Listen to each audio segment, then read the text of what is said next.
Bakery হুজুর, সে যে এক বিয়ে বউ থাকতে চুপি চুপি গিয়ে আরেকটা 13-14 বছরের মেয়েকে বিয়ে করে, এক নাবালিকাকে বিয়ে করলো।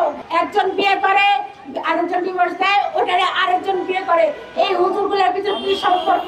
একজন একজনের শ্বশুর, আবার তালই, আবার অমুক, আবার ভাইরা, মানে কি অদ্ভুত সম্পর্ক। মানে হালাল একটা পতিতালয় খুলে বসেছে। একজন বউ থাকা সত্ত্বেও আরেকটা বিয়ে করে, আরেকটা বিয়ে করে, আরেকটা বিয়ে করে, ম্যারেজ মিডিয়া খুলেছে। আমরা বলতে চাই, এভাবে দেদারসে মহিলাদেরকে পণ্য বানানো বন্ধ করুন। নিয়ম শৃঙ্খলা ব্যতীত বহু বিবাহ আইন প্রচলন করে দিয়েছে এরা। বিয়ে করছে, কোনো লিখিত নেই। এই যে এক হুজুর, দেড় বেকারি হুজুর, সে যে এক বিয়ে বউ থাকতে চুপি চুপি গিয়ে আরেকটা 13-14 বছরের মেয়েকে বিয়ে করে, এক নাবালিকাকে বিয়ে করলো। এই দেড় বেকারি হুজুরের তো এখন শাস্তি হওয়া উচিত, কারণ তিনি তো তার প্রথম স্ত্রীর কোনো পারমিশনই নেননি।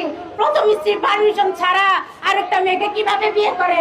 দ্বিতীয় বিয়ে করতে হলে তো সেটা অনেকগুলো ক্রাইটেরিয়া আছে। আপনি ইসলামের কথা বলেন, আরেকটা বিয়ে কখন করবেন?